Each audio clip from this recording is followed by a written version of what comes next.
Comrade Mujahidul Islam Selim, আপনাকে দিয়ে আলোচনাটা শুরু করি। যেমনটি প্রধান উপদেষ্টা বলেছেন, পরাজিত শক্তি গন্ডগোল লাগিয়ে নির্বাচন আয়োজনকে ভণ্ডুল করার চেষ্টা করছে। তিনি ফ্যাসিবাদ বিরোধী সকল শক্তিকে ঐক্যবদ্ধ থাকার কথা বলেছেন। কিন্তু আমরা যদি গণঅভ্যুত্থানের 1 বছর পূর্তিতে একটু সমীকরণটা মেলাতে যাই, আমরা দেখছি যে অভ্যুত্থানের শরিকদের মাঝে বিভক্তি স্পষ্ট। কি বলবেন এই বিষয়ে?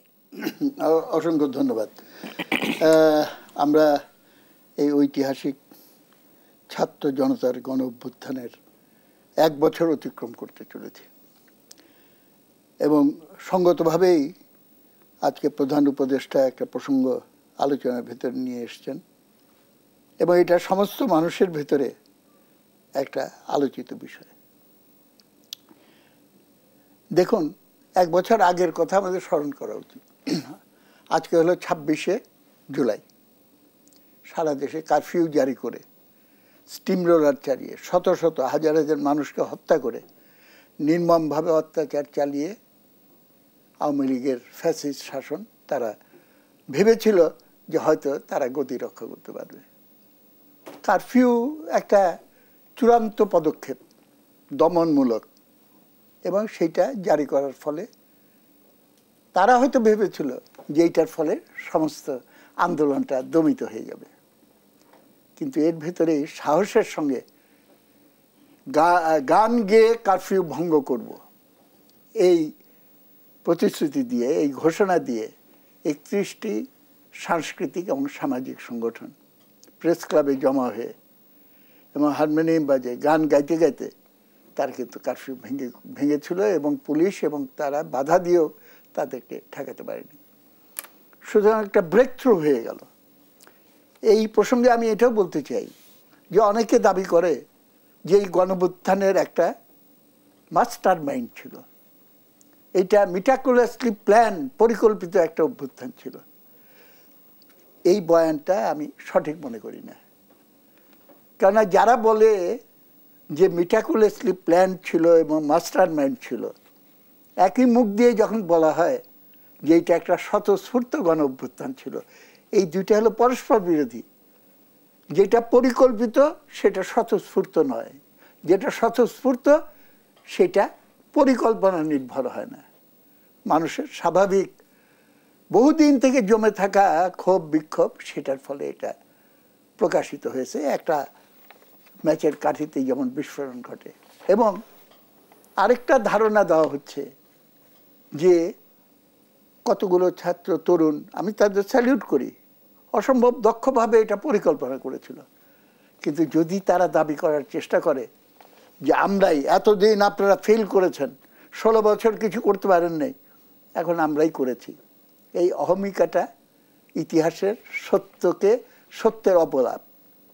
এবং এটা মারাত্মক ক্ষতি করবে, খালি দেশের না, তাদের জন্য ক্ষতিকর হবে। তাদের জানার আগ্রহ, শেখার আগ্রহ, অতীত থেকে শিক্ষা নেওয়ার আগ্রহ, সেটা কিন্তু এবং সঠিক ইতিহাস আসলে পরবর্তী প্রজন্মের কাছে পৌঁছাবে। এবং এখনো সেই বিহেভিয়ার যদি বজায় রাখে, তাহলে কিন্তু ওই গোষ্ঠীতন্ত্রের হাতেই ক্ষমতা চলে যাবে, জনতার হাতে ক্ষমতা যাবে। গোষ্ঠীতন্ত্রের কথা বলছিলেন জনাব মুজাহিদুল ইসলাম সেলিম, আপনি নিশ্চয়ই অবগত আছেন, সম্প্রতি শেখ হাসিনা প্রাণঘাতী অস্ত্র ব্যবহারের নির্দেশ দিচ্ছেন, এমন একটি ফোন আলাপ ফাঁস হয়েছে। একজন রাষ্ট্রপ্রধান কিংবা একজন স্বৈরাচার কখন আসলে নিপীড়কের ভূমিকায় অবতীর্ণ হয়? এটা ঠিক আছে, এটা ফোন আলাপ আমি শুনি নাই, তবে আমি শুনেছি যে এরকম একটা হয়েছে।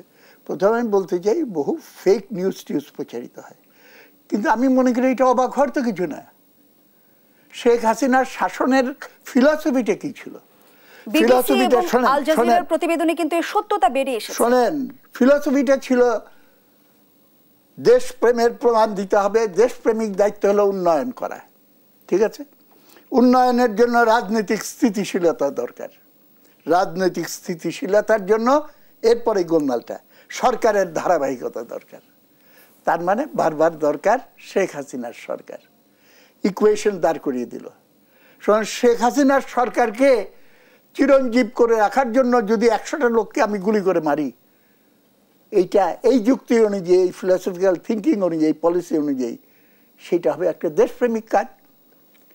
কেন মানুষকে হত্যা করে আমি কিন্তু সরকারকে রক্ষা করছি, স্টেবিলিটি রক্ষা করছি, ডেভেলপমেন্ট করছি, এবং সেটা একটা দেশপ্রেমিক কাজ।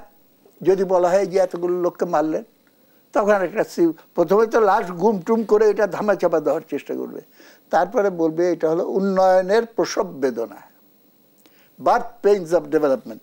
কোনো ছাড়া, কষ্ট ছাড়া কি কোনো উন্নয়ন হয়? এইসব বলে সে একটা কিন্তু ফ্যাসিজমের থিওরিটা দিয়ে সমস্ত মনোজগৎকে, তার কর্মী বাহিনী শুধু না, পুরা রাষ্ট্রযন্ত্রটাকে সেইভাবে সাজিয়ে। যে ফ্যাসিজমের বিস্তৃতির কথা বলছিলেন, সেটি আসলে কোন পর্যন্ত বিস্তৃতি ঘটেছে? সেটা হলো, এই সরকার হলো লুটপাটের সরকার ছিল, আগের সরকারগুলোর ভেতরেও এই লুটপাটের টেন্ডেন্সি। আমাদের এখানে আমরা পাকিস্তানকে নাকচ করে নতুন ব্যবস্থায় বাংলাদেশ গড়ব, এটার জন্য সংগ্রাম করেছিলাম।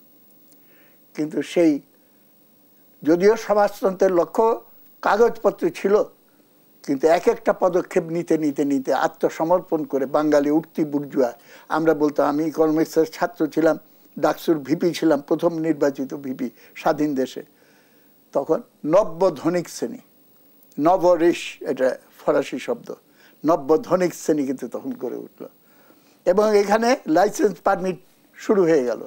এবং সেখানকার প্রধানমন্ত্রী তখন বললেন, আমার কম্বল গেল কই, সবাই পায় সোনার খনি, আমি পেলাম চোরের খনি। এগুলো ভুলে যাওয়ার তো কথা না। সুতরাং এই দলটাই কিন্তু আমাদের মুক্তিযুদ্ধের স্বপ্নে বাস্তবায়নের পথে পদে পদে পদে পদে অন্তরায় সৃষ্টি করা শুরু করলো।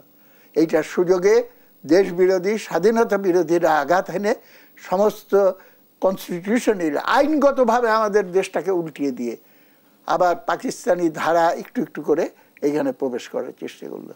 সেইখান থেকে বেরিয়ে আসাটাই হলো এখন কর্তব্য, এবং সঠিকভাবে করা হয়েছে। এই গণ অভ্যুত্থানের পরে তিনটা সিগনিফিক্যান্ট আমি বলবো।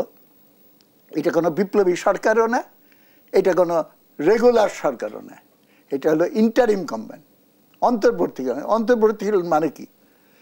একটা অবস্থায় ছিলাম, আরেকটা অবস্থায় যেতে হবে, এই মাঝখানের সময়টা আমার করতে হবে। সেকেন্ড আরেকটা বড় পদক্ষেপ হলো, ইস্যু আসলো, অনির্বাচিত সরকার ছিল, নির্বাচিত সরকারের দিকে আমার যেতে হবে। এবং নির্বাচনের দাবি এইটা বহু পুরানো দাবি, আইয়ুব আমলে আমরা করেছি। সার্বজনীন ভোটাধিকার দিতে হবে, দিতে হবে। দেশ স্বাধীন হওয়ার পরে আমাদের আবার করতে হলো, আমার ভোট আমি দেবো, যাকে খুশি তাকে দেবো। মানুষ ভোটাধিকার নিশ্চিত হয়নি। ভোটাধিকার করার সঙ্গে সঙ্গে আরেকটা কথা এসছে, এবং সঠিকভাবে এসছে, বৈষম্য বিরোধী অভ্যুত্থান। বৈষম্য বিরোধী অভ্যুত্থান মানে কি?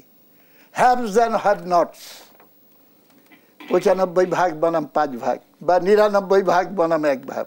কেউ খাবে আর কেউ খাবে না, তা হবে না, তা হবে না। 1 বছর চলে গেল, এই লক্ষ্যে কোনো পদক্ষেপ নিয়েছে? যতগুলো সংস্কারের ভিতরে এইটা সামনে এনেছে যে শ্রমিকের নিম্নতম, জাতীয় নিম্নতম মজুরি, আগে ডিমান্ড ছিল 20,000, এখন জিনিসপত্রের দাম বেড়েছে, এটা হয়েছে 30,000। আমি এই সরকার এবং ভবিষ্যৎ সরকারকে স্মরণ করে দিতে চাই, 30,000 ন্যাশনাল মিনিমাম ওয়েজ মেনে নেন, তা নাহলে 2 বছর পরে কিন্তু এটা 35,000 হয়ে যাবে, 5 বছর পরে এটা 40,000 হয়ে যাবে। মনে করেন না যে শ্রমিকরা চুপ করে বসে আছে, তারা কিন্তু প্রস্তুত হচ্ছে, সব কিছু থেকে শিক্ষা নিচ্ছে, এবং সংগঠিত হয়ে ছাত্র গণ অভ্যুত্থান দেখেছেন। সংগঠিত শ্রমিকের অভ্যুত্থান, সেটা হবে গুণগত একটা নতুন মাত্রা। সেটার জন্য প্রস্তুতি নিতে হবে আমাদের।